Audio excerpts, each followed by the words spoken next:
Hola, buenas tardes a todos y muy bienvenidos a esta pequeña mesa redonda con la que vamos a inaugurar el ciclo de mesas redondas precisamente alrededor de la exposición Las cuentas claras, un diálogo entre contabilidad, historia y arte. Es una exposición que, está montada, pero todavía no se ha inaugurado. A partir del jueves por la mañana, del día 30, se podrá visitar aquí en la sala de exposiciones.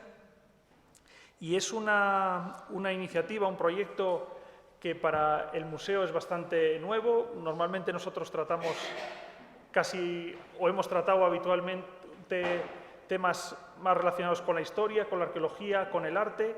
Y en este caso estamos planteando también una reflexión desde el pasado o más bien desde la actualidad hacia el pasado, ¿no? Problemas que tiene la sociedad actual y que, cómo se proyectan o cómo podemos verlos a largo plazo, ¿no? Tenemos que agradecer sobre todo a la FECIT, a la Fundación Española de la Ciencia y la Tecnología, del Ministerio de Ciencia e Innovación, que es quien ha financiado mayoritariamente este proyecto, juntamente con la Junta de Castilla y León.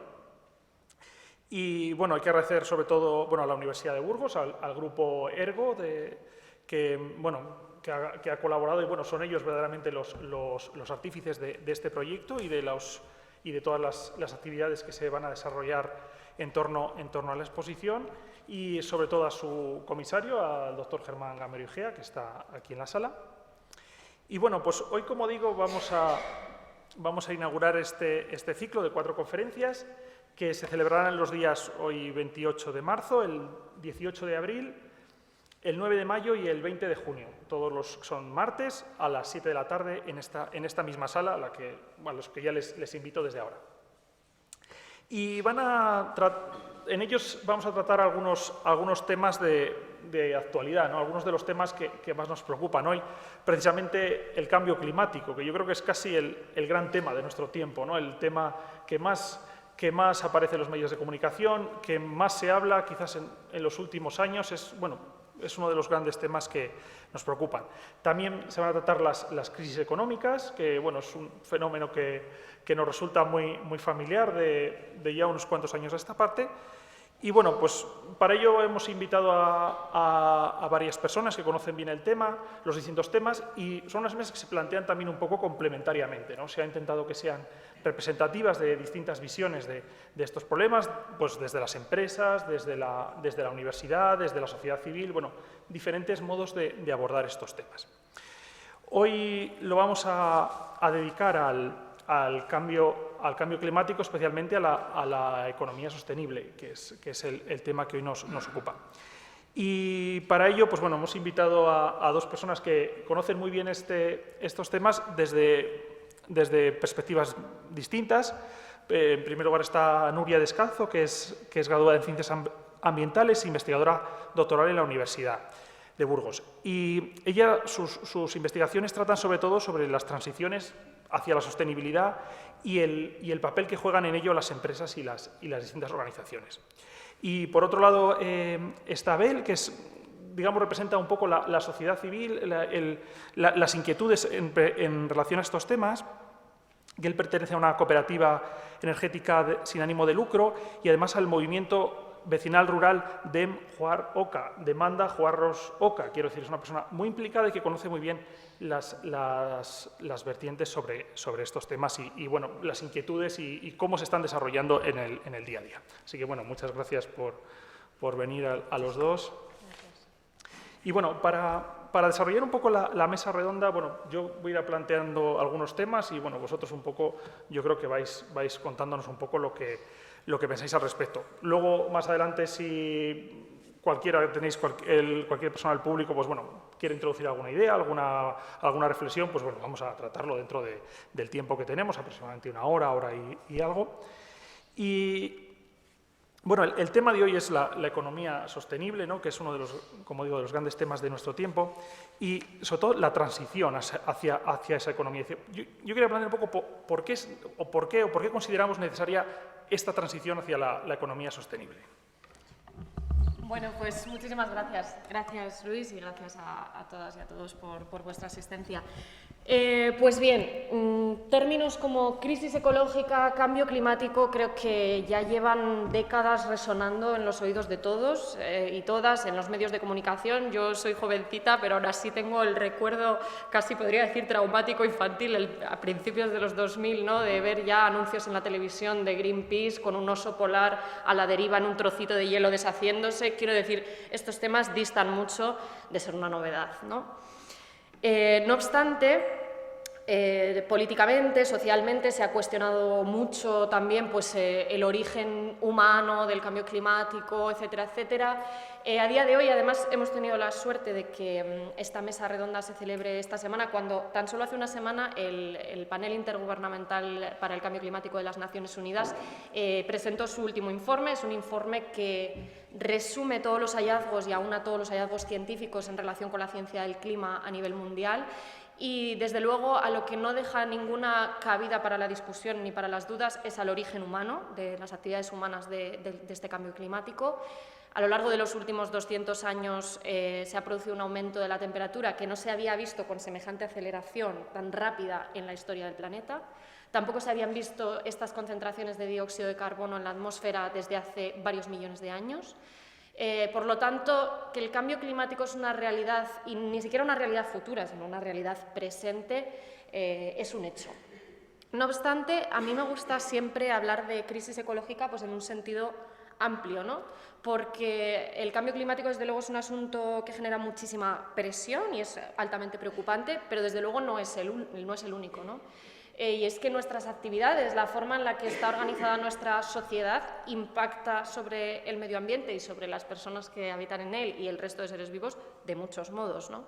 Entonces, en España, por ejemplo, que es el tercer país del mundo con mayores exportaciones de productos agrícolas, por ejemplo, por detrás solo de Estados Unidos y China, pues estamos viendo cómo la productividad de nuestros suelos agrícolas va en una decadencia alarmante, ¿no? Cada vez se saca más piedra de las tierras. De hecho, aquí que estamos en Tierra de Campos, no hay más que ir por unas carreteras y ver cómo sacan piedra y piedra todos los años, porque se está erosionando tanto el suelo, ¿no?, que al final lo que queda es eso, la roca, ¿no? Por otra parte, la revolución verde, ¿no?, con todo el uso de los fertilizantes, los pesticidas, desde luego permitieron un aumento al principio explosivo de la productividad, pero lo que se está viendo en el medio plazo es que contaminan los acuíferos. Hay muchas zonas en España donde directamente, sobre todo las zonas de invernaderos, en el sur de España y demás, no se puede consumir el agua de los acuíferos porque está absolutamente contaminado por todas estas sustancias químicas. Y todo esto pues, bueno, implica una serie de retos, contaminación por plásticos. La verdad que a mí son cosas que son como distópicas, ¿no? Pero ya se han hecho análisis en los que incluso en orina humana, en tejidos animales como los peces, se encuentran microplásticos, ¿no? Porque ya están absolutamente esparcidos en la cadena humana y animal. Todas estas reseñas son un poco para destacar que está el cambio climático, desde luego no podemos olvidarnos de ello y es algo que se debe de atender, pero que la crisis ecológica impacta a muchos niveles, ¿no? Y bueno, pues en este último informe que mencionaba del cambio climático de las Naciones Unidas, un poquito lo que mencionaba era que el proceso está siendo más rápido de lo que se anticipaba y que, de hecho, si no logramos reducir al 50% las emisiones globales para 2030, el escenario en el que nos ponemos es un aumento de la temperatura global promedio a lo largo de todo el año, no de 1,5 grados, que era el objetivo que se está tratando, por el que se está luchando, sino de hasta 3 grados, ¿no? ¿Y en qué punto estamos con respecto a esa capacidad de llegar a reducir a un 50%? Pues bueno, yo no tengo una chistera mágica ni una bola, ¿no?, que me permita predecir el futuro, pero la realidad actual es que a día de hoy todavía no hemos llegado ni siquiera al pico máximo de emisiones, ¿vale? O sea, todavía las emisiones están aumentando. Es verdad que están aumentando de una forma más lenta que hace unos años, es decir, aumentan desaceleradamente, pero siguen en aumento. Por lo tanto, nuestra capacidad de revertir ese aumento y además reducirlas al 50% de aquí a 2030 van a requerir de un grandísimo esfuerzo. Y creo que, bueno, que estos datos que comparto y lo que trato de compartir aquí son justificación más que sólida para entender por qué es necesario plantear una economía sostenible.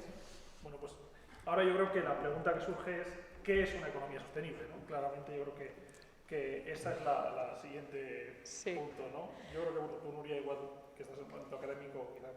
Sí, bueno, voy a acaparar un poco ahora en esta parte, digamos que la explicación previa de un poco el contexto, porque Abel nos va a contar muchísimas cosas de la actualidad práctica y le vamos a dejar ese espacio. Pues bien, en primer lugar, reconocer muy humildemente que no sabemos lo que es una economía sostenible. Sabemos, desde luego, lo que es una economía insostenible y es esta. Eso no hay ninguna duda, ¿no?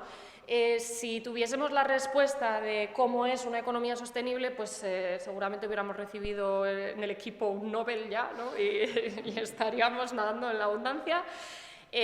Lamentablemente, no existe seguramente una economía sostenible. Seguramente existan infinitas posibilidades de futuros sostenibles que dependen de muchas variables.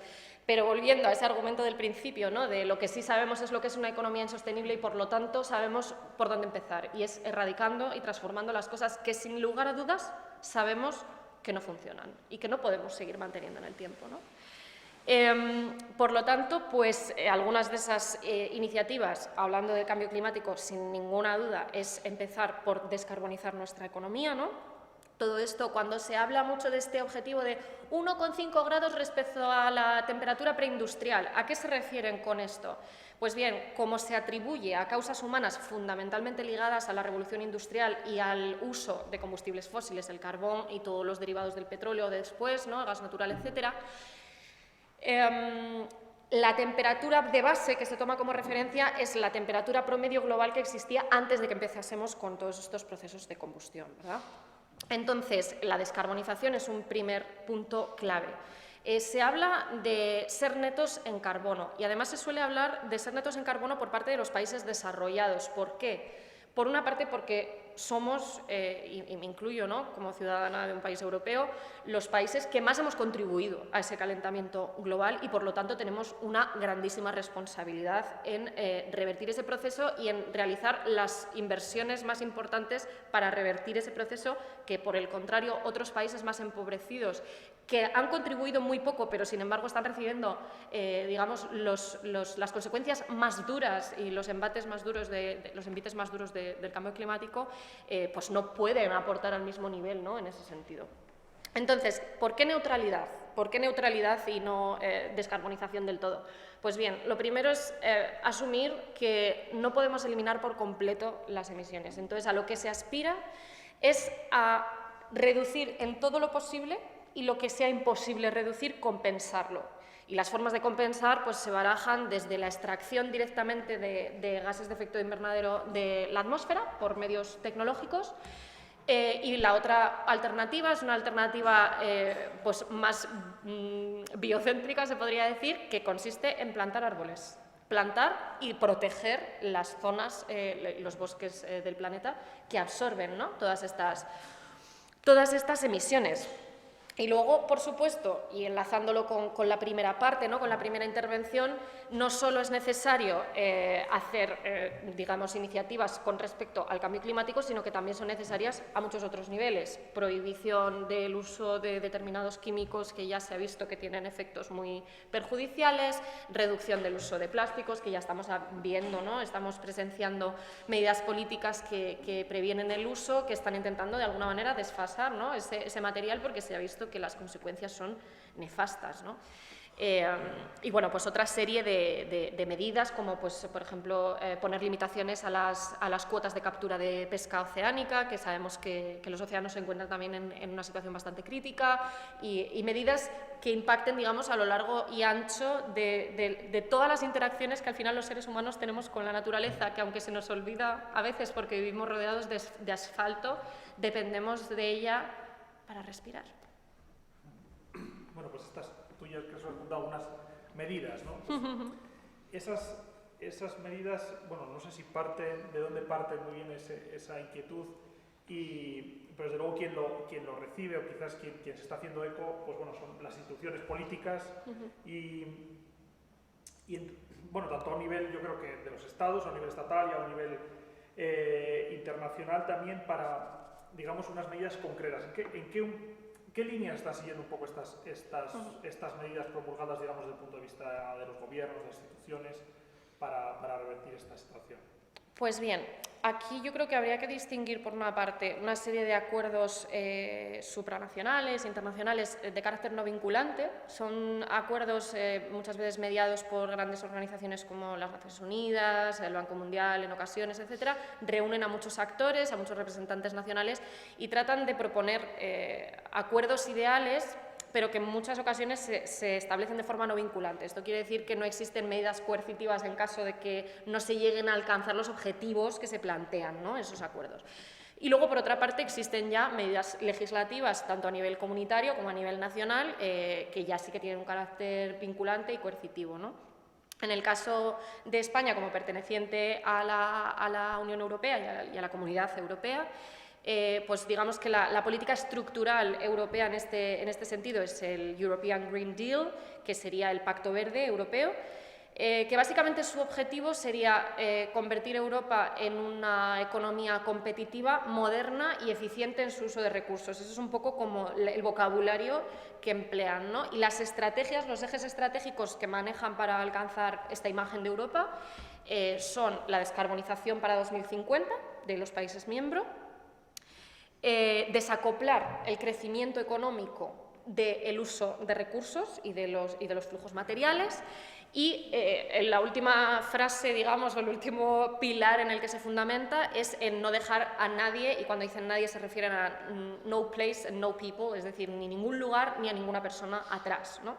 Esa sería un poquito la política. ¿Esto en qué se traduce en términos nacionales? Pues bueno, en el año 2021 se aprueba la Ley 7/2021 de Cambio Climático y Transición Energética en nuestro país, que promueve pues, muchas cuestiones, desde la planificación de esta transición hacia la descarbonización en 2050 de la industria española, hasta también menciona cuestiones relacionadas con el hidrógeno, con la movilidad eléctrica, desde luego con las energías renovables y la descarbonización en este sentido, etcétera, etcétera. Entonces, esas serían un poquito, también incluye cuestiones relacionadas con la gestión del agua, disculpadme, y hay una parte que me parece interesante, sobre todo porque nos trae como un punto de conciencia con respecto a la realidad del cambio climático.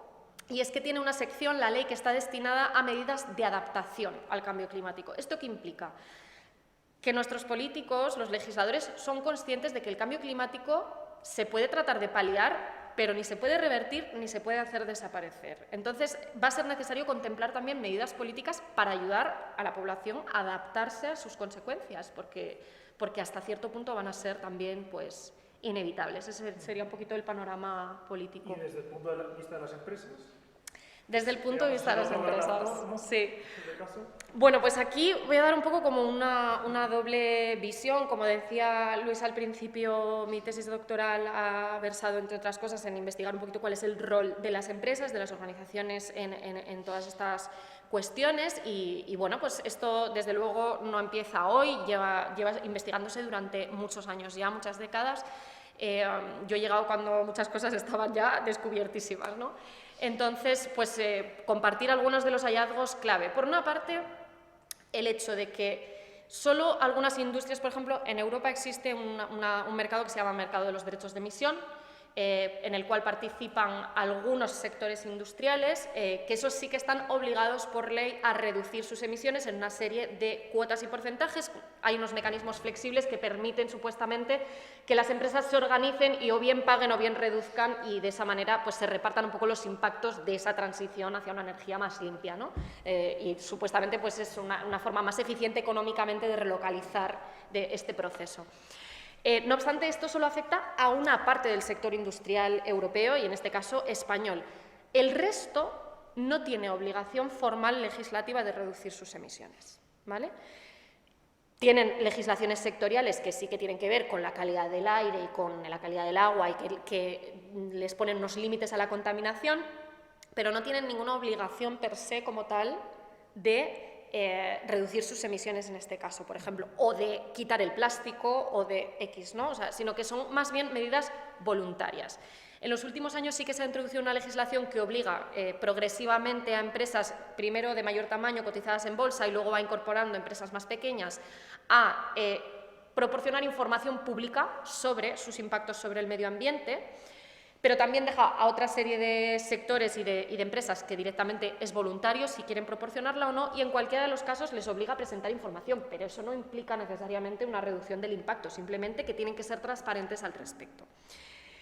¿Qué nos encontramos? Las empresas, fundamentalmente, los objetivos que se plantean suelen ser eficiencia energética, reducción de emisiones y, en todo caso, pues a veces incorporación de materiales reciclados, intentar utilizar materiales sostenibles y demás.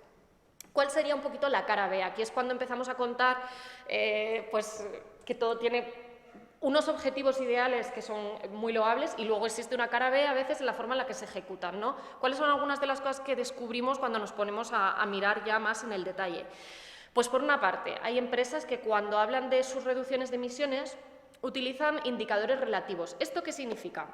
Yo te digo, en vez de decirte tengo 600 toneladas de CO2 al año, te digo que tengo 6 toneladas por unidad de producción. Y el año pasado, en vez de 6, tenía 8 unidades, o sea, 8 toneladas por unidades de producción. Y entonces tú dices, ah, bueno, pues muy bien, fíjate, el año pasado producían 2 toneladas más de CO2 por cada unidad de producción, han reducido. Claro, lo que no te cuentan es que la producción ha seguido aumentando y, por lo tanto, las emisiones totales de la empresa a final de año son superiores. Pero como te presentan una unidad de eficiencia, tú dices, anda, mira, han reducido, ¿no? ¿Esto en qué se traduce? La empresa reduce su consumo energético, lo cual redunda en un ahorro para la empresa y un beneficio, por lo tanto, pero la sociedad sigue recibiendo el impacto de esas emisiones. Producen de una forma más eficiente, pero siguen emitiendo, ¿no? Algunas otras de las cuestiones que vemos, pues que, por ejemplo, cuando se hace offsetting, que se llama compensación de emisiones, lo que decíamos de plantar árboles, como no existen aún, todo esto son iniciativas relativamente recientes, que no están legisladas, no hay una normativa respecto a qué tiene que cumplir la plantación para que te den un bono que diga que tú realmente has compensado y has plantado cuántos árboles y bla, bla. ¿Qué está pasando? Pues bueno, la ciencia nos dice que estos árboles, para realmente empezar a tener una capacidad de absorción relevante, ¿vale? Relevante al nivel que las empresas luego reflejan en sus balances de emisiones, requieren por lo menos tener 20 años de edad estos árboles. Y, sin embargo, existen muchos esquemas de compensación en los cuales tú pagas hoy, te dan un certificado hoy diciendo que has compensado por X toneladas de emisiones y esos árboles les están plantando hoy, van a empezar a absorber esas cantidades dentro de 20 años.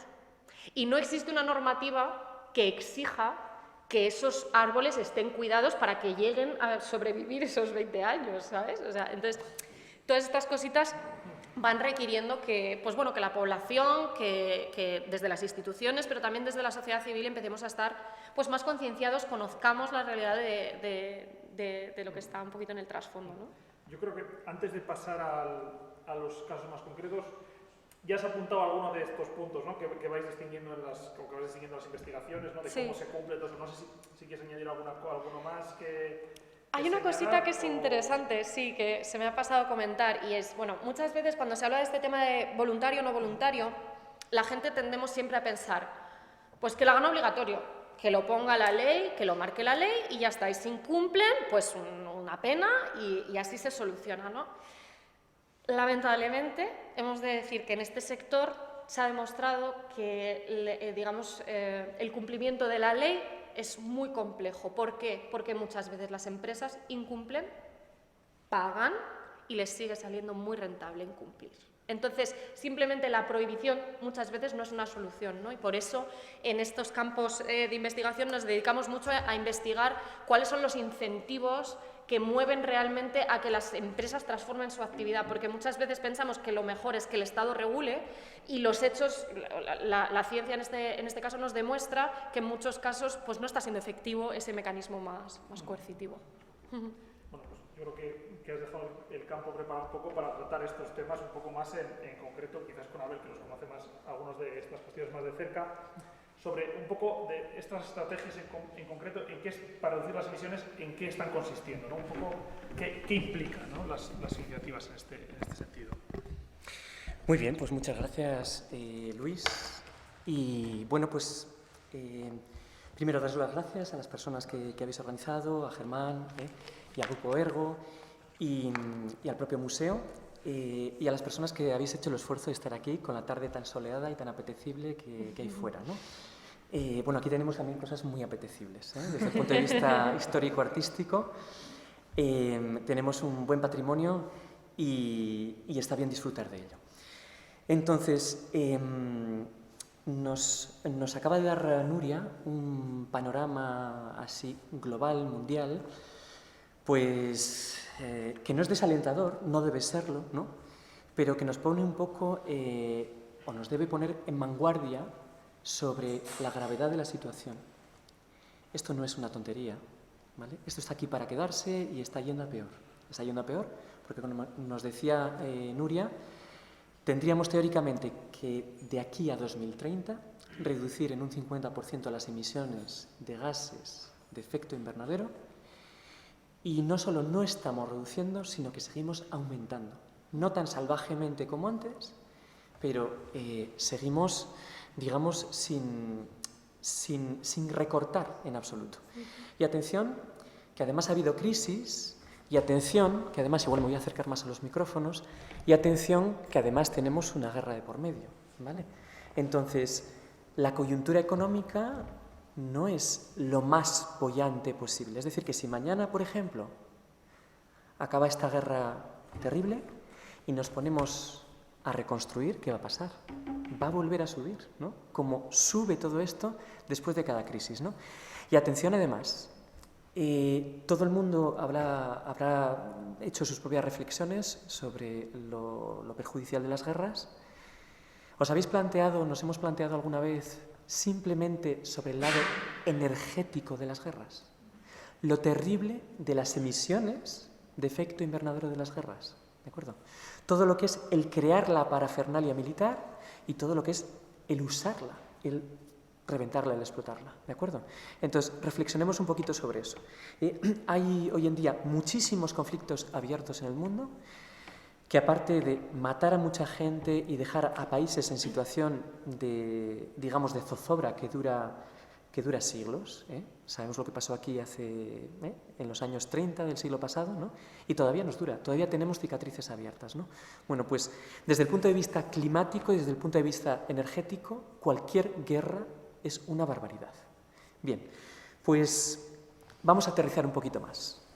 Porque las cosas terribles no solo suceden en Ucrania y no solo suceden en China o en América Latina, ¿vale? Está sucediendo aquí cerquita, ¿de acuerdo? Aquí en Burgos, en la provincia de Burgos, por ejemplo. A mí me gustaría preguntaros así en general. Yo soy muy preguntón, ¿eh? Cuando me toca hablar, pues me gusta mucho hablar, y de hecho podría estar hablando, la gente que me conoce lo sabe, durante horas y no callaría. Pero la verdad es que a mí me gusta más escuchar todavía que hablar. Entonces, os voy a preguntar, si me permitís. En cuestión energética, que es la que yo más domino, primero por cuestiones laborales, porque trabajé en ello 4 o 5 años en su día. Además, trabajé en energías renovables y trabajé en movilidad fundamentalmente eléctrica, movilidad sostenible en general, y trabajé por vocación. Y bueno, pues cuando me desvinculé de la empresa, del sector, he seguido, digamos, militando desde la sociedad civil en una cooperativa y en movimientos sociales ahora de orden rural, porque yo vivo en un pueblecito, aquí casi a menos de 40 kilómetros. Entonces he seguido vinculado al mundo de las renovables y de la sostenibilidad, digamos, real, la sostenibilidad real. No la que nos hacen pasar como tal muchas empresas, porque Nuria nos está contando las cuestiones, digamos, vinculantes y no vinculantes, las cuestiones que hay que cumplir y las que no hay que cumplir, y nos ha empezado a contar un poquito lo que hacen algunas empresas, ¿no? Y es, bueno, pues intentar pasar por detrás, por debajo o por encima de algunas vamos a decir, de todas las legislaciones en realidad, ¿no? Muy bien, pues entonces, yo os voy a preguntar, ¿qué pensáis? Vamos a hablar de la generación de energía y vamos a concentrarnos en lo que es la energía eléctrica, simplemente por concentrar un poquito, ¿vale? Porque si nos vamos a la energía primaria, bueno, pues entonces vamos a pensar en la energía eléctrica, ¿no?, que utilizan nuestras empresas, que utilizan nuestros comercios y que utilizamos nosotras y nosotros en nuestras casas, ¿vale? La energía eléctrica. Hay muchas maneras de generar esa energía eléctrica, ¿no? Y yo os voy a preguntar, de las maneras de generar la energía eléctrica, ¿cuál os parece la menos sostenible, la menos buena, la menos recomendable, la que menos nos sirve y la que tenemos que dejar cuanto antes si queremos cumplir con todas las cosas que nos ha dicho Nuria Descalzo? Levantad. La que implica una combustión, ¿no? Y una combustión, sobre todo, de combustibles fósiles, digamos, ¿no? La generación, digamos, fósiles. Muy bien, muchas gracias, me parece muy bien. Y dentro de esa, además, hay unas gradaciones, ¿no? Probablemente la peor sea la de carbón, sobre todo la de carbón, digamos, de mala calidad, ¿no? Porque hay muchos tipos de carbón. Después, quizá la peor siguiente sea la de combustibles líquidos, que también los hay, incluso algunos de muy mala calidad, otros menos. Ya nos vamos a los combustibles gaseosos, el gas natural, que igual es un poquito menos mala, ¿no?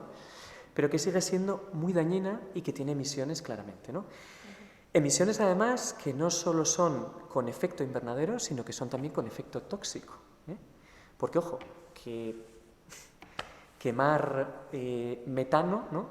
Quemar gas natural, que quizá nos puede parecer bueno, pues la menos mala de las cosas fósiles, no solo produce CO2, produce toda una serie es decir, que echa a la atmósfera toda una serie de productos y además se estima que la industria de la cuna a la tumba, digamos, desde que perforamos un pozo de gas natural hasta que lo quemamos en una central eléctrica, hay entre un 10 y un 40%, imaginaos, hay gente, científicos y científicas que suben hasta un 40%, el porcentaje de metano que se pierde en la atmósfera, ¿vale?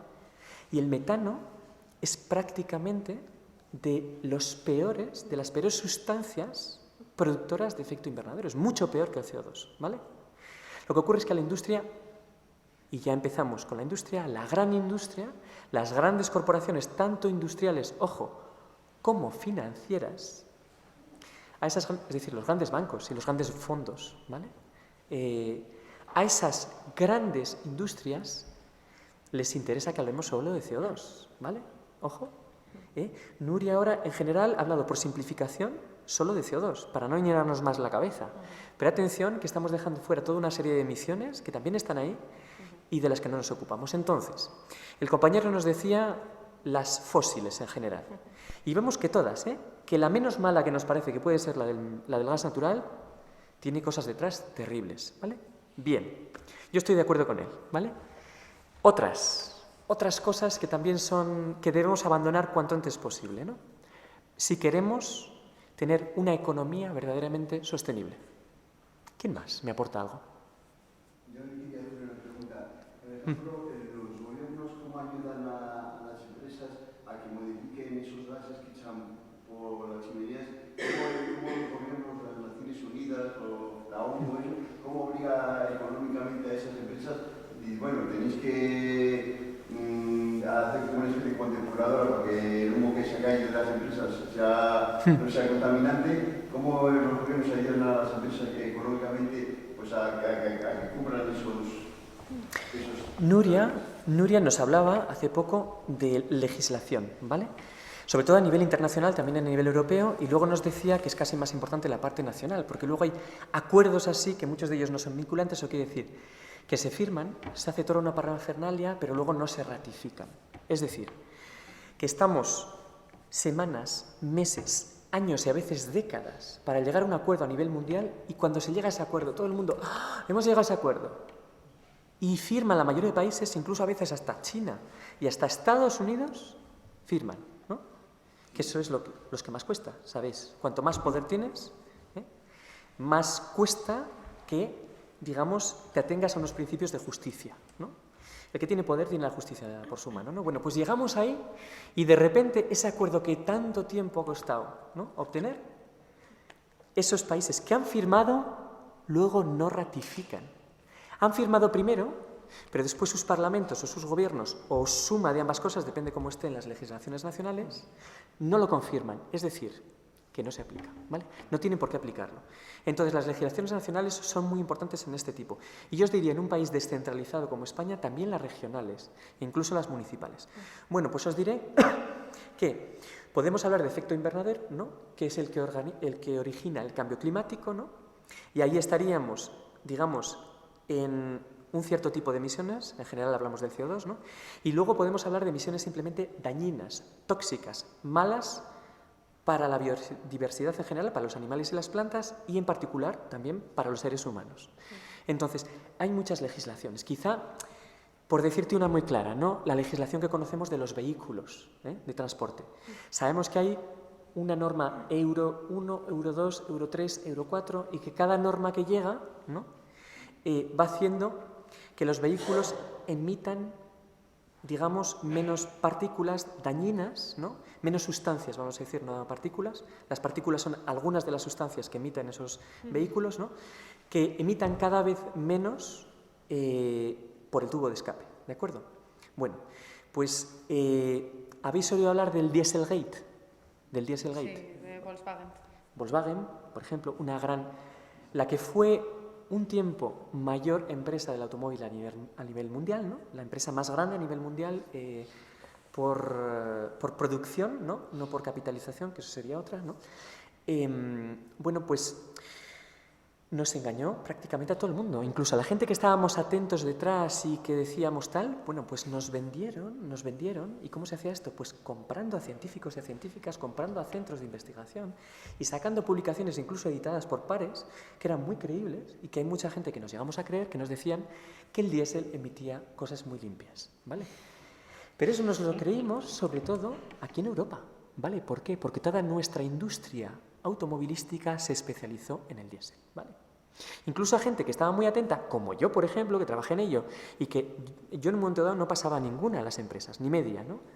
Y siempre quise ser una voz muy crítica, pero a mí me medio engañaron. Yo estuve viviendo en Estados Unidos y les hablaba ahí de las bondades del diésel y les decía que no se enteraban de nada.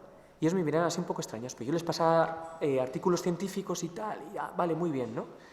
Pero, atención, que en países como Estados Unidos, que podrían también haber entrado en el diésel, ningún coche diésel prácticamente funciona. Incluso los camiones pequeños, todas las furgonetas y camiones pequeños son de gasolina. Y esto que luego un país como Estados Unidos, que tiene ahí, sabemos, en Texas, ¿verdad? Y ahora con la fractura hidráulica, que es terrible, pero bueno, están sacando, digamos, más hidrocarburos así, relativamente baratos y propios, etcétera, etcétera, que lo haga con un país como Estados Unidos, que tiene la cultura del móvil, del coche, pues para ir hasta el baño casi, ¿no, verdad? Vale, ¿no? Pero que lo haga un país como China, ¿no? Que no está metido en la cultura del automóvil. ¿Por qué en China no hay un solo vehículo diésel en las calles prácticamente, salvo camiones de alto tonelaje, ¿no? O grúas, ¿no? O maquinaria muy pesada, ¿no? Pues porque está claro que lo del diésel es un invento, lo del diésel limpio, es un invento de las empresas europeas, ¿vale? Y en Estados Unidos han descubierto que la empresa Volkswagen había falsificado todas las pruebas que se hacían de testado de emisiones del escape de sus vehículos de una manera terrible y súper sofisticada, ¿vale? Altamente sofisticada. Se valió de programas informáticos y también de hardware, es decir, de dispositivos en los vehículos, para engañar a todo el mundo, incluida una de las agencias, digamos, más listas a nivel mundial, que es la agencia que controla las emisiones en los Estados Unidos, ¿de acuerdo? Entonces, esto que ha hecho esa industria y que ha engañado a la industria europea, a las agencias europeas, por supuesto, nos ha engañado, ¿no? Y también a la industria europea, que han tardado años, han tardado décadas, de hecho, en pillarlos, ¿no? Lo están haciendo todas las industrias ahora mismo, ¿vale? Y lo están haciendo, y sobre todo venía yo a hablar de esto, en el sector energético, en la producción de energía, ¿vale? Entonces, ya no os voy a preguntar más porque no tengo más tiempo, ¿vale? Si no, no suelto el rollo, que vengo a soltaros y no me da tiempo, ¿vale? Entonces, párame cuando haya que... Luego al final, si quieren sacar Sí, un tema que también, que sí, sí, se sí. quede Luego ya tintero, si abrimos sí, al público. ¿Cómo voy? ¿Tengo un par de minutos más o tres? ¿o Sí, no? sí. Vale, gracias. sí. Pues ya veréis que os pregunto y os dejo hablar, pero enseguida me lanzo. Entonces, vamos a recentrar a la parte energética, ¿de acuerdo? Unas de esas industrias que nos engañan supinamente ha sido durante años la industria nuclear, ¿vale? Nadie la ha citado, pero ya la cito yo, ¿de acuerdo? La industria nuclear, digamos que es necesario obtener uranio porque todo el mundo quiere hacerse una radiografía, ¿de acuerdo?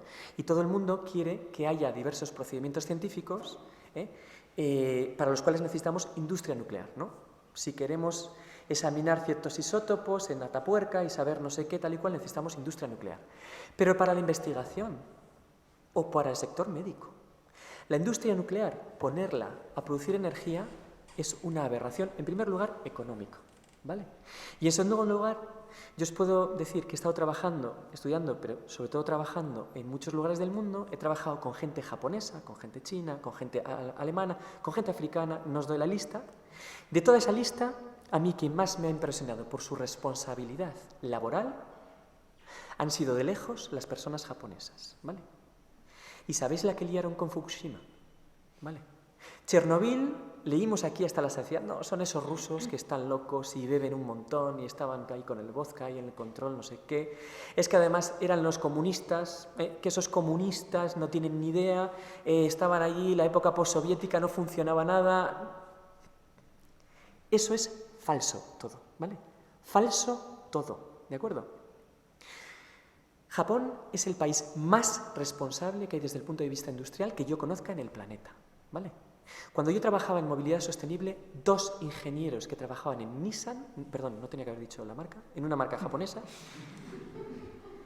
se suicidaron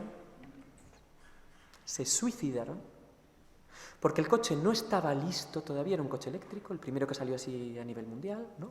No estaba listo en una parte pequeña que eran las baterías y tal, todo lo demás era fantástico, y decían que había una parte de las baterías que no estaba del todo lista y sus jefes les obligaban a que el vehículo saliera porque tenían una fecha, ¿vale? Y esos se suicidaron, ¿vale?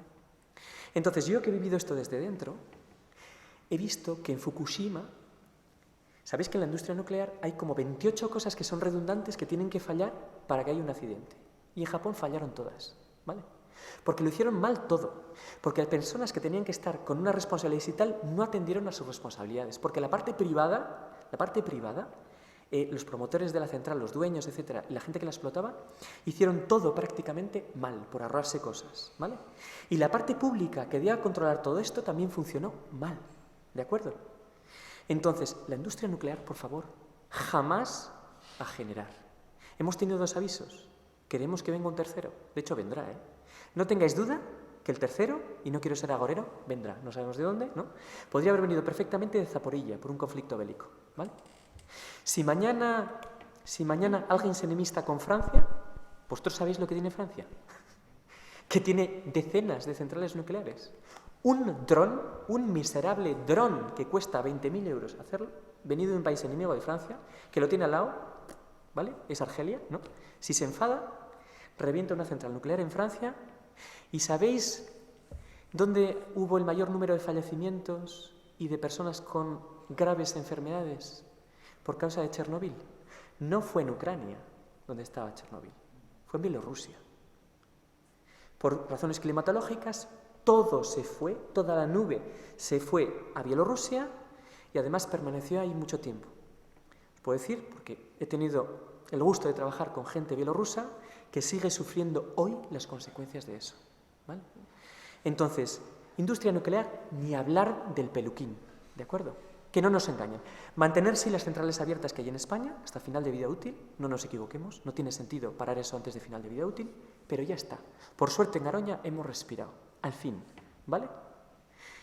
Hay ciertas voces, algunas de la política y otras de otros lugares, que pretenden reabrir las nucleares. Mirad bien lo que os digo. Ni siquiera las empresas que tienen nucleares quieren seguir con ellas, ¿vale? Iberdrola y Endesa, que sabéis que eran las dueñas de Garoña, no quieren abrir Garoña, no quieren reabrir Garoña, ni jartas de vino. Pero atención, y ahora voy al meollo de lo que me trae aquí a hablar con vosotras y con vosotros. ¿Por qué no quieren Iberdrola y Endesa reabrir Garoña? Ni reabrir ninguna otra central nuclear aquí en España. ¿Por qué? ¿Con qué eso es? No es rentable digamos que la nuclear es muy rentable para las empresas. ¿Sabéis por qué? Porque lo paga todo el Estado. La nuclear, de estos gastos, estos, mira, bajo un dedito, estos de aquí para abajo los paga el Estado. De hecho, hay muchos gastos que no sabemos ni siquiera medir en nuclear. ¿Cómo medís aquí y ahora? Germán, que es experto en contabilidad, ¿cómo se miden los costes económicos de residuos que tienen hasta millones de años de vida, digamos, radioactiva, ¿no? Y bastante fuerte durante cientos y miles de años y docenas de miles de años. ¿Cómo medís eso? Es que es imposible, ¿no? Y eso siempre va a tener que estar externalizado al Estado, a la sociedad, ¿no? Entonces, de lo que medimos, esto lo pagan las empresas, ¿no? Entonces, es muy rentable para las empresas, pero absolutamente nada rentable para la sociedad. Y ojo, que esto es lo que somos capaces de medir.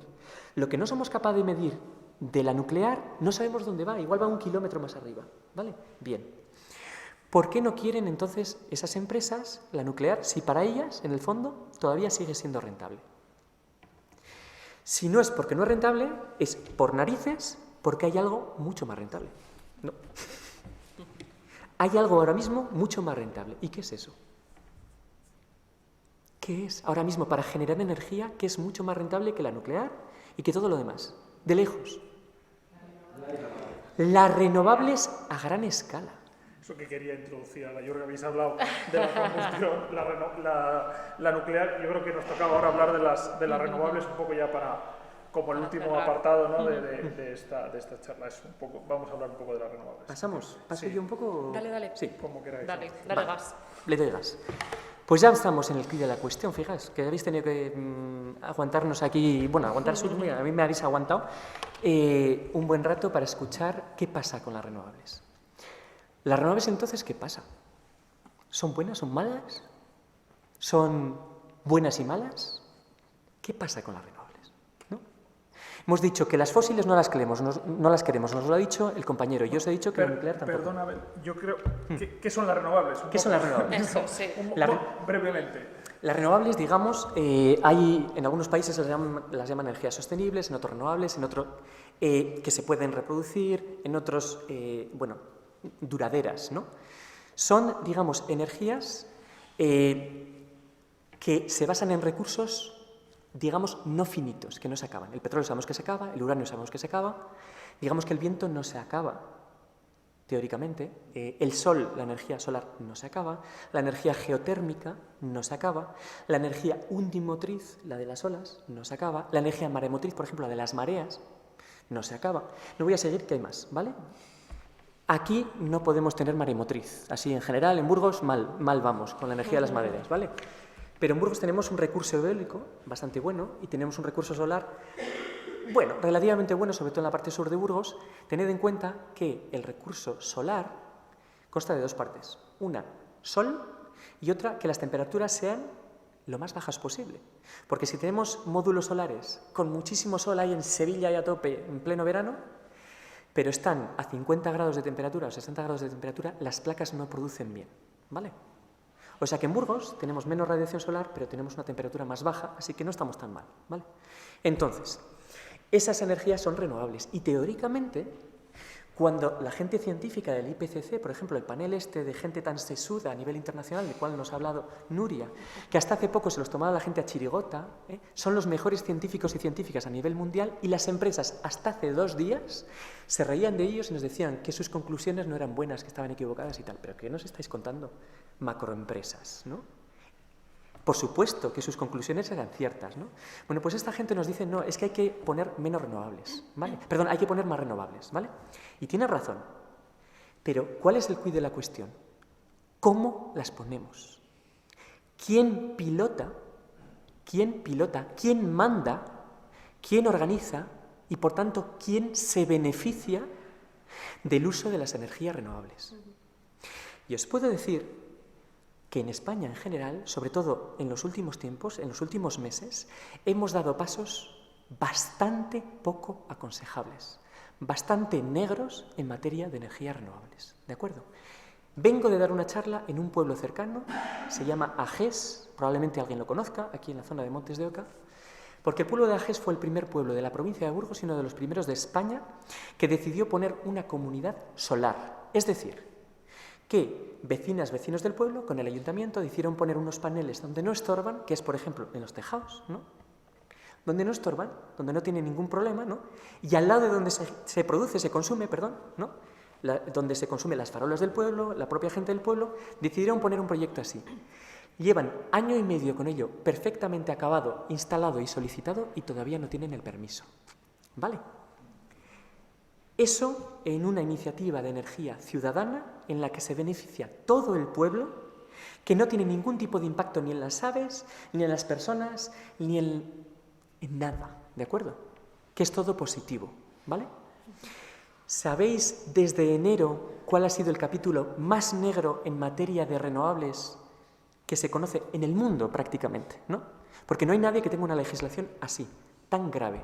Bueno, pues se produjo a finales de enero, creo que fue, hace nada, y lo tomó el gobierno actual. Ojo que el gobierno actual ha hecho muy buenas cosas, esto no es una crítica política, que hay elecciones cerca, y ha hecho cosas muy buenas en materia energética y ahora, sin embargo, la ha liado parda, ¿vale? Y ojo que los partidos de la oposición no se han opuesto, se han abstenido porque quieren hacer lo mismo o peor. Atención, esto es un problema ciudadano, no es problema de partido político. Es un problema de quién manda en el país y quién manda en general en el amplio espectro político. ¿De acuerdo? Bien. Pues, ¿qué sucede? Pues que en enero se aprobó una legislación que dice que en España nos lleva a esto de estar en una dictadura energética, y lo vais a ver por qué. Analizar un megaparque eólico de esos que son tremendamente odiosos, porque a quien único beneficia es a las grandes eléctricas, ¿no?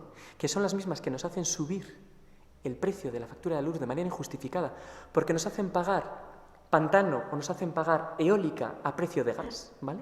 ¿No?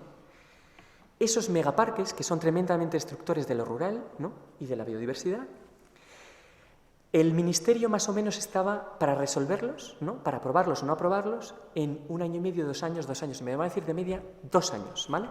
Porque hay miles de páginas de información técnica que el Ministerio tiene que analizar antes de aprobarlos. Bueno, desde finales de enero, si no recuerdo mal la fecha, el Gobierno ha dicho que no, que el Ministerio, es decir, que su propio Ministerio, a partir de ahora, para los megaparques, para los más grandes además, ha dicho que, ¿sabéis el plazo que se ha dado? Si os digo que estaban más o menos en 2 años de media para poder estudiar mínimamente el asunto, ¿cuánto tiempo creéis que el Gobierno se ha dado para decir que sí o que no a una empresa que quiera poner un megaparque con molinos 3 veces de altos la Catedral de Burgos, ¿vale? ¿Cuánto tiempo? Decid. Un mes, dicen. Un mes. Qué burrada, un mes que me estás diciendo, ¿no? Pues os habéis quedado cortas.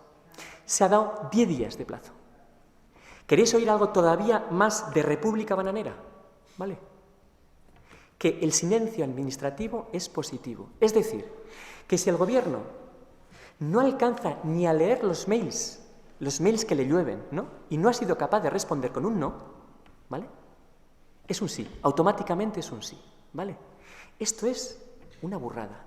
Bueno, pues en el mismo Real Decreto Ley todavía hay más ingredientes de República Bananera, ¿vale? Es que el periodo de alegaciones que antes teníamos derecho todas y todos como ciudadanos de España, teníamos derecho a 30 días de exposición pública de estos megaproyectos en el BOE, para poder estar informados, ¿no? Si somos de un pueblo, si tenemos tierras, si tenemos no sé qué, si somos de una zona, si somos montañeros y nos gusta no sé dónde, ¿no? Poder estar informados, ¿vale? Si tenemos intereses económicos que sean distintos a los de ellos, ¿no? Si tenemos un rebaño que pasta en no sé dónde, ¿no? Etcétera, ¿no? Bueno, pues que sepáis que de golpe y plumazo, en este mismo Real Decreto, se ha prohibido, se ha eliminado esos 30 días de exposición pública. Y además, se ha eliminado la posibilidad de emitir alegaciones. Obviamente, si no te informan, ¿cómo vas a poder emitir alegaciones? ¿Vale? ¿Os parece que esto es normal en un lugar donde pensamos que estamos en un mercado libre, ¿no? Donde tiene que haber igualdad para todos los actores, ¿no? Y sobre todo, si tiene que haber alguno beneficiado, son los más pequeños o los que no tienen ánimo de lucro o los que benefician a la sociedad, ¿no? Como por ejemplo el proyecto de este pueblo de Ages, ¿no? Y si alguien tiene que ser discriminado de alguna manera, son los grandes actores que tienen posiciones dominantes en el mercado, como Iberdrola, Endesa, etcétera, etcétera, ¿no? Bueno, pues aquí es todo lo contrario. Aquí a Iberdrola, a Endesa y a compañía, a las 5 grandes eléctricas, se les da patente de corso, se les da completa libertad para hacer lo que les dé la gana y poner megaparques donde les dé la gana. Y atención, las renovables, y esto es lo más importante que yo considero que os puedo decir esta tarde, ¿vale? Las renovables no son un cambio de paradigma tecnológico, es decir, que no es una tecnología nueva, fantástica, que venga a cambiar todo porque es eso, una ingeniería nueva, ¿no? No. Las renovables son fantásticas porque por primera vez ponen en manos de las personas la posibilidad de generar energía. Cualquiera que tenga una casa unifamiliar puede generar energía para sí mismo y para sus vecinos y vecinas. Cualquiera que esté en un piso, quizá no tenga en un bloque de pisos toda la energía, quizá esos sean deficitarios, pero podemos incluso empezar a poner placas en fachadas, cosa que antes no se podía poner. Y hay eólica que es mini eólica, que no perturba y no se oye, pero las grandes no quieren oír de esta, ¿no? Iberdrola y de ese tal, esto no quieren que se ponga, ¿vale? Que se puede poner ya en los tejados. Es decir, que hay renovables que están al servicio de la ciudadanía, que todas y todas podemos poner, pero frente a esto solo hay trabas administrativas y hay muy pocas subvenciones y además te llegan quizá 2-3 años más tarde. Y sin embargo, ahora mismo estamos a punto de inflar de fondos Next Generation de Europa a las grandes eléctricas, que ya sin darles un solo duro al precio actual de la electricidad, los megaparques les sacan un retorno económico en posiblemente menos de un año, ¿vale? Si encima les pagan prácticamente el 60% de la instalación, tenemos que en medio año lo tienen vendido, ¿de acuerdo? Entonces, yo quería hablaros de justicia climática, sí, de justicia en general. Las renovables hemos de saber utilizarlas. Son una palanca fundamental, son una muletilla que tenemos, porque lo primero es reducir el consumo de energía. Si no reducimos el consumo de energía, no vamos a ninguna parte. Y a nivel mundial, atención, las renovables ahora se están utilizando para adicionar al resto de energía. Estamos aquí con la nuclear, con las fósiles o con no sé qué. No es que estemos quitamos un trozo y lo ponemos de renovable, no. Estamos aquí todavía, es más, estamos poniendo un poco más y encima añadimos las renovables, ¿vale? Y atención, justicia tiene varios sentidos. La justicia también la podemos ver desde el punto de vista territorial. Madrid no tiene ni un solo molino, ni un solo parque, porque la Sierra de Madrid no se toca. ¿Sabíais eso? Burgos produce solo con sus molinos, la provincia de Burgos, os voy a dar una cifra, no os la voy a preguntar, normalmente la pregunto, pero no tenemos tiempo, ¿vale? Os la doy así, a bocajarro, ¿vale? La provincia de Burgos produce solo con sus molinos el 250% de la energía, de toda la energía eléctrica que usa. Y eso incluye toda la ciudad de Burgos, toda la ciudad de Miranda, toda la ciudad de Aranda, todos los pueblos que hay metidos en la provincia de Burgos y toda la actividad industrial incluida, que sabemos que Burgos, Aranda y Miranda son ciudades industriales con alto consumo de energía eléctrica, ¿vale? Producimos el 250%, entonces, ¿para qué narices vamos a llenar la provincia de Burgos con más megaparques? Lo que hay que hacer es poner en todos los aparcamientos, en todas las naves industriales, en todas las naves agrícolas, este tipo de cosas. ¿Y me cambio? Porque eso es... No, es el último punto que habíamos, que yo creo que visto este panorama, ¿no? Bueno, esta situación tan complicada, esta situación tan deteriorada y un poco el marco legal que tiende quizás hacia ese monopolio, hacia ese dominio de unos pocos actores muy concretos sobre el resto. Yo quería plantearos ya los dos, y ya para concluir, si existen algunas perspectivas de mejora, digamos, un poco tanto desde el punto de vista de la generación de energía, desde el punto de vista del cambio climático, como también desde el punto de vista social, ¿no? Ambas cuestiones. No sé quién empieza de los dos. ¿Quieres empezar tú? Vale. Vale. Bueno, no obstante, porque yo entiendo que también esta pregunta que nos ha hecho Luis es una pregunta que muy probablemente resuena en general en todas vosotras, ¿no? En todas las personas que estamos aquí. Por eso también, en ese sentido, voy a intentar simplemente mencionar cosas por encima para dejaros también espacio a que preguntéis vuestras propias preocupaciones a este respecto, ¿no?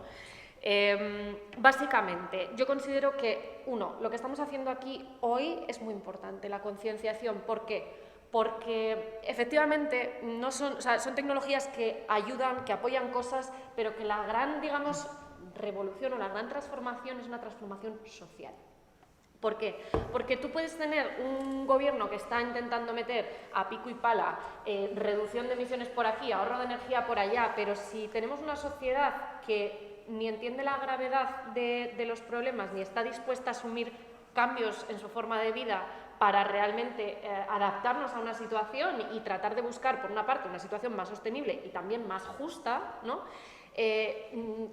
Pues nos vemos abocados o a que nos lo impongan o a los colapsos, ¿no? Y entonces la idea yo creo que es, en primer lugar, que la propia sociedad sea consciente, se empodere y lidere también un poco ese movimiento hacia construir una sociedad sostenible en sus propios términos. Y para eso tenemos que de alguna manera, trabajar en esta sensibilización, ¿no? Por eso yo creo mucho en esto y creo mucho en el rol educativo, ¿no? En que da igual que estemos, por ejemplo, en mi caso, en una facultad de empresariales, dando cursos a estudiantes que en el futuro quieren trabajar en organizaciones, pero tienen que conocer esto.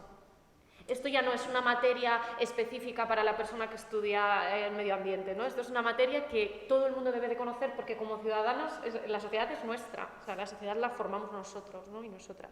Entonces yo creo que esa parte, ese rol es importantísimo. Y la otra parte, desde mi perspectiva, por ejemplo, académica, ¿no? Yo creo que hay una serie de cuestiones, de pilares que se tienen que cuestionar y que hasta ahora no se han cuestionado. Es decir, cuando os hablaba al principio de las políticas estratégicas que están marcando la dirección a nivel de la Comunidad Europea, hablábamos de una Europa moderna, económicamente competitiva y de desligar el crecimiento económico del consumo de recursos. ¿Esto qué significa? Que no renunciamos a ciertos pilares como, por ejemplo, el crecimiento económico, la economía competitiva. Con esto yo no estoy hablando de vamos a volver a las cavernas, a vivir en la incomodidad absoluta. No, no estamos hablando de esto, pero sí estamos hablando de que a lo mejor hay ciertos paradigmas que deben de ser cuestionados, ¿vale? Y creo que a nivel académico tenemos mucho que aportar en ese sentido. Y que, desde luego, la sociedad civil, yo creo muchísimo en el rol y en el papel de la sociedad civil, creo que tiene muchísimo poder y que el hecho de que la sociedad civil también vaya luchando por esa justicia y por ese cuestionamiento, ¿no? de la productividad, del crecimiento, de estos valores que se han dado por sentados y apostar, por el contrario, pues a lo mejor por valores relacionales, por valores comunitarios, ¿no? Por construir una sociedad que tenga unas redes que nos permitan sostenernos mutuamente, ¿no? que aboguen por una democratización de la energía, por la soberanía de la gente en ese sentido, de sus tierras, de su producción de energía, del acceso al territorio. Todas estas cuestiones yo creo que es donde se nos va a iluminar un poquito el camino y donde aparecen también escenarios por los que merece la pena luchar, ¿no? Porque muchas veces cuando estamos constantemente enfrentándonos a estas distopías es todo pues como un poco pesimista, ¿no? Pero los seres humanos han demostrado y demuestran. Yo, mira, me emociono muchas veces, me dedico a hacer muchísimas cosas que no debería decir porque hay gente por aquí que me supervisa y a lo mejor dice que me distraigo demasiado, ¿no? Pero yo que me dedico mucho a hacer cuestiones de cooperación, ayudar a gente si puedo, etc., etc., lo que veo es que en cuanto le dices a la gente, mira, esta persona está en una situación terrible, necesitamos ayuda, la gente se vuelca a ayudar. No solo se pegan los virus, la solidaridad también se contagia. Entonces, de verdad, creo firmemente en que la solución la tenemos todas, sí, en ese sentido. Bueno, y Abel, ¿alguna otra idea en este sentido, de estas perspectivas? 5 minutos. 5 minutines. Sí, porque en esta casa tenemos una cuestión que son las alarmas, que hay unas horas y hay que ponerlas. Nos van a empezar las alarmas. Así que bueno. Yo casi dejaría que suene la alarma, porque nos enteramos, si suena la alarma, nos enteramos de verdad de la situación en la que estamos. ¿De acuerdo? O sea, Igual salimos todos detenidos por... Esto no es una broma. Nuria es una persona súper afable, que cuenta las cosas siempre con una sonrisa y tal. A mí también me gusta estar de cachondeo y de broma y tal, pero porque la cosa es muy seria, no por otra, ¿eh? Entonces, mejor tomárnosla en broma, pero la cosa es muy seria, ¿vale? Sabéis que hay estados insulares, estados que son básicamente islas en el Pacífico, que ya llevan alguna década clausurados. Países donde la gente ya no puede vivir. Se han tenido que mudar a otros estados, islas más cercanos, que tienen la altura media un poquito superior, o donde el océano, Pacífico en este caso, simplemente pues, no ha subido tanto, porque aunque los océanos nos parezca que tienen exactamente el mismo nivel, no lo tienen, ¿no? Entonces, tenemos esto, ¿no? Y tenemos otra cosa, ¿no?, que se llama migración en Europa, ¿no?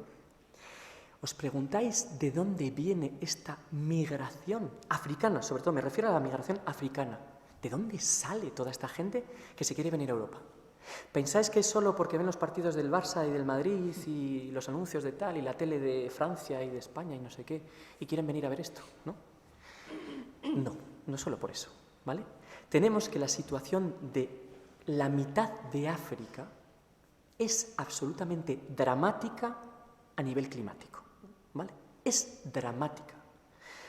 Comunidades rurales que vivían esencialmente del campo, ahora no pueden vivir del campo, porque la sequía o los eventos, como sabéis, meteorológicos extremos, es decir, una terrible inundación o una terrible... ¿no?, les golpean de una manera tan fuerte que no conocen manera... Bueno, no es que no conozcan manera, es que, fijaos que cuando esto sucede, ellos no son capaces de salir adelante por sí mismos. Y desde Europa y desde Estados Unidos y ahora desde China, les damos soluciones que son falsas soluciones, ¿de acuerdo? Les imponemos cosas nuestras y cuando tenemos que ayudarles, ¿sabéis cuál es la ayuda?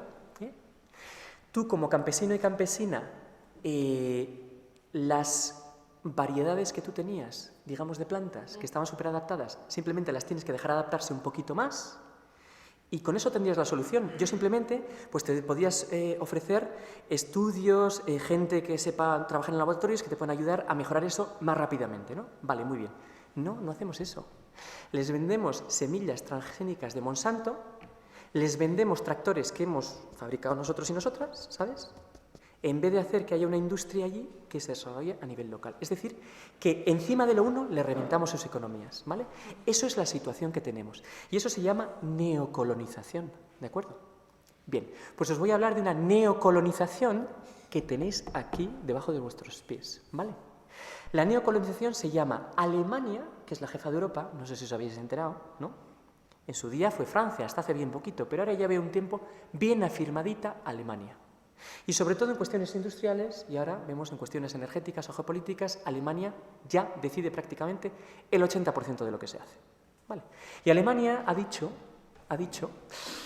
que no puede estar así, que si no tiene el gas de Putin, que lo que quiere es el sol y el viento españoles, italianos, ¿no?, etcétera, etcétera, ¿vale? Y eso yo lo llamo neocolonización. ¿Por qué? En primer lugar, es un absurdo energético, porque pretender mandar la energía de aquí a Alemania es perder la mayor parte de la energía, y no nos podemos permitir perder la mayor parte de la energía, ¿vale? En segundo lugar, hay un proceso, digamos, de colonización que estaba iniciando, a decirlo antes, a nivel estatal, ¿no?, de la propia España, ¿no? Hay regiones como el País Vasco, como Cantabria, ¿no?, como Navarra, Navarra un poco menos, perdón, que están colonizando otras, como Castilla y León, ¿de acuerdo? Castilla y León es una sociedad absolutamente colonizada, energéticamente. Pero es que los proyectos que tenemos ahora, que se están aprobando, van a hacer que lo que teníamos hasta ahora de ese 250% de la energía que producimos en Burgos, ya solo con eólicas, es decir, que es 2,5 veces más de lo que necesitamos, no tiene sentido. Bueno, pues que ahora queremos poner más que otro 250%. ¿Pero qué sentido tiene esto? ¿Os dais cuenta que es que, primero, no hay manera de consumirlo siquiera? Entonces, se quiere poner una cosa que se llama hidrógeno verde porque pensamos que es la solución. Chavales y chavalas, yo hace 15 años casi ya trabajaba con hidrógeno verde. La empresa en la que yo trabajaba, suelo poner el ejemplo, ya teníamos una bici como proyecto experimental de hidrógeno. Yo he conducido una bici con motor de hidrógeno, ¿vale? Y os puedo decir que no salen las cuentas. Si ya la renovable produce poco, ¿de acuerdo?, con respecto a una nuclear, por ejemplo, o una central de carbón, el hidrógeno El utilizar el hidrógeno como vector energético, porque el hidrógeno no es una fuente de energía, es simplemente una manera de usar la energía. Usar el hidrógeno significa que hay varios estadios en los cuales perdemos la gran mayoría de esa energía, solo por transformarlo, ¿de acuerdo? Entonces, el hidrógeno es otra falsa solución, ¿vale?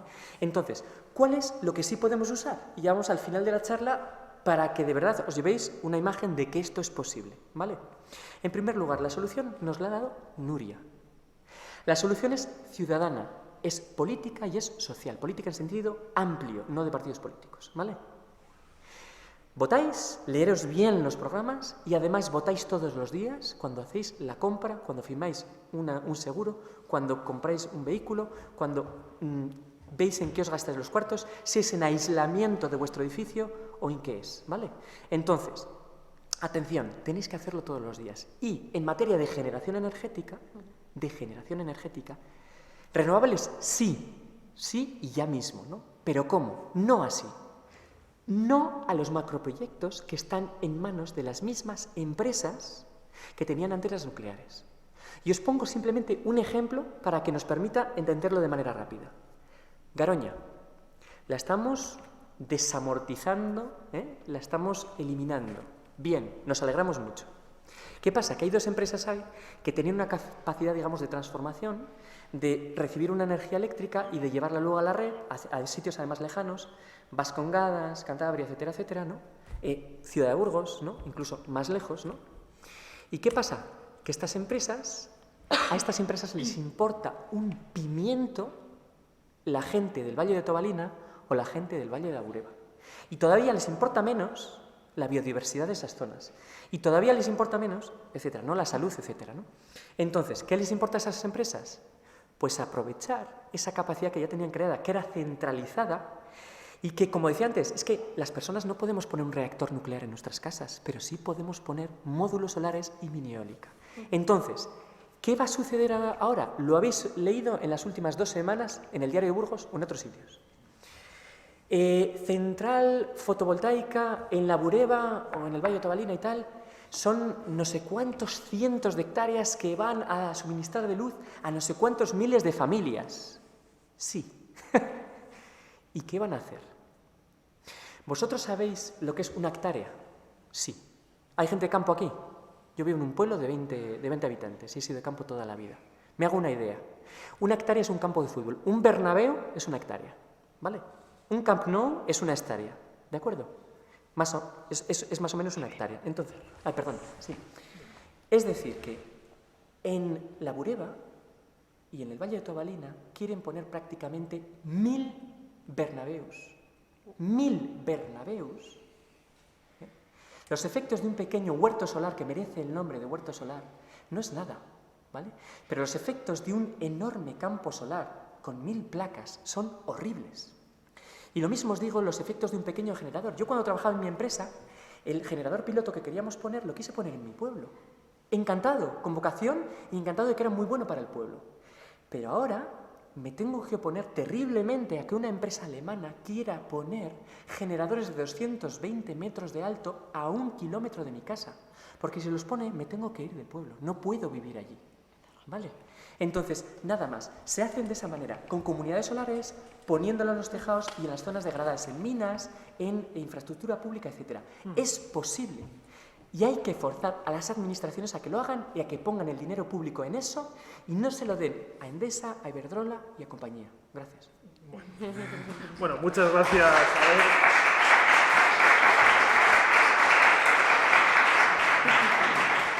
Muchas gracias, Abel, muchas gracias, Nuria, es que es un tema, la verdad, que es muy interesante, muy actualizado, que nos afecta muchísimo. Muy brevemente, si hay alguna cuestión, algo que se quiera apuntar, pues lo podemos tratar en un minuto. Sí, por favor. Sí, vamos a ver. Mira, yo quería dirigirme a Nuria, principalmente. Evidentemente, yo no voy a cuestionar el tema del cambio climático, el clima es algo que simple. Es verdad que ahora, por igual por la actividad humana, ciertos procesos se han acelerado, pero yo creo que el cambio climático se está vendiendo de una manera muy antipática a la gente, porque se nos está haciendo responsables o culpables de ese cambio climático, llamémosle negativo. Tú has hecho una expresión que has dicho. Es que Europa en su momento fue quien más contribuyó a la degradación del clima. No sé, parece que ahora tenemos que pagar una penitencia o hacer una penitencia por eso, porque en tiempos pasados fue el continente más contaminado. Hoy en día la realidad es que los países desarrollados, fundamentalmente los europeos, son los que más conciencia tienen de este tema y los que más están tratando de poner solución. Yo creo que en Brasil, cuando estaba en auge el biodiesel, que se vendió y subía como la panacea para evitar la contaminación, y hubo que pararlo porque la plantita que se utilizaba para fabricar el biodiesel suponía la deforestación del Amazonas, ¿verdad? Eso es cierto. ¿Eso a qué me lleva? Pues me lleva que ahora se trata de aplicar soluciones que quizá no estén lo suficientemente desarrolladas para que la gente se conciencie de que hay que cambiar de sistema de vida. Se está vendiendo la panacea del vehículo eléctrico. Yo creo que el vehículo eléctrico, para que sea operativo, si algún día llega a ser la solución, si algún día, que cosa que yo personalmente dudo, del vehículo eléctrico enteramente, pero se está vendiendo como una solución, pero que no es una solución realmente, porque enseguida después empiezan a salir los problemas. A ver, ¿no? Sí. Disculpa, perdona, pero la pregunta... ¿La razón? Sí, brevemente, si respondéis. Sí, yo creo que para dar también la oportunidad a hablar más gente. Me gustaría decirte que comparto contigo, por ejemplo, cuestiones como que ni el biodiesel ni el vehículo eléctrico son la solución. Estoy completamente de acuerdo. Y también comparto en que la vía no es la culpabilización de la ciudadanía. En eso estoy de acuerdo. De hecho, no creo que la cuestión, porque además la culpa es como así una cuestión que... O sea, esto no es una cuestión de culpa, es una cuestión de poner soluciones a los problemas que tenemos, ¿no? Y efectivamente la acción individual es importante, pero por mucho que efectivamente una persona recicle mucho en su casa, si no exigimos que existan cambios estructurales a una escala mayor, evidentemente pues cada uno podemos aportar nuestra parte, pero aportamos mucho más en colectivo, y por eso yo insisto mucho en el tejido social y en que la gente de forma comunitaria exija los cambios. No obstante, sí que decir que en el sentido de pagar una penitencia o no pagar una penitencia, no es una cuestión de penitencias y desde luego no es una cuestión de pasados, es una cuestión de presentes, porque de hecho a día de hoy los materiales necesarios para construir esta tecnología más avanzada, tanto a nivel de placas solares como a nivel de baterías que son necesarias para toda esta tecnología, esos materiales siguen extrayéndose fundamentalmente de países que están en el sur global, que siguen sufriendo las consecuencias de la explotación y del extractivismo de las economías del norte, y con unas consecuencias bastante nefastas. Entonces, no es una cuestión ni de penitencia, es una cuestión de responsabilidad y de que las partes que tienen mayor capacidad y mayor responsabilidad la asuman como tal. Muchas gracias por la pregunta. ¿Hay algo más? Si hay alguna otra... Sí, ya vamos a terminar con esta. Voy a intentar ser breve. Sí, por favor, porque tenemos 5 minutos, pero de reloj. Muchísimas gracias, sobre todo en este templo del saber. Y no lo digo porque sino es importante, ¿no? Muchas gracias. A mí, de todas formas, creo que deberíamos de poner sobre la mesa, yo creo que situaciones... Mira, estos días ha sido el aniversario de Joan Martín Zarier, bueno, que es un catedrático de economía verde. Sí. Hace 30 años, hace 40, hizo el primer programa de economía sostenible, verde, para, en este caso, para el grupo político como eran los verdes. Bueno, hoy firmaríamos que se hubiera cumplido a rajatabla todo lo que tiene. Yo creo que había que poner varias cosas sobre la mesa. Primero, este sistema económico que es el capitalismo, o sea, no funciona. No se me acuse por bueno, comunismo. No, este sistema capitalista no funciona, que provoca enorme bolsa de pobreza. Estamos destruyendo la biosfera, de pasos agigantados, que haríamos en nuestra casa, la destruimos, las ventanas, los perros tomaríamos medidas, no los estamos tomando. Este sistema económico no funciona, y por una causa muy importante. Este sistema tiende a eliminar el Estado. Cuando se elimina el Estado, aquello de que el capitalismo se autorregula es absolutamente falso. Y lo hemos visto, por ejemplo, sin embargo, hace 3 años, la pandemia. Todos éramos optimistas. Bajará el nivel de emisiones, bajará el tráfico aéreo. Jamás ha habido tanta subida de las emisiones a nivel global. Y creo que debiéramos de poner sobre la mesa, que bueno, parecemos apóstoles, no, siempre con lo mismo. Tenemos que avanzar hacia el crecimiento económico. Y tenemos que evolucionar en servicios sociales, en cultura pública, en sanidad pública. Se deben de abandonar un montón, pero un montón de tejidos económico que ahora mismo está destrozando nuestra casa, que es la biosfera. Se debe abandonar la industria armamentística, se debe abandonar la producción de bienes y de insumos que tienen una vida ya, bueno, por hablar de obsolescencia programada, se debe abandonar eso. Me gustaría responderle. Esto sí, lo comentaba. Bueno, pones a todos estos emisoras de feroces, ¿no? Por las mañanas, que viene el apocalipsis por la economía. Verdaderamente no se habla de lo que nos va a ocurrir, o sea, de lo que estamos viendo.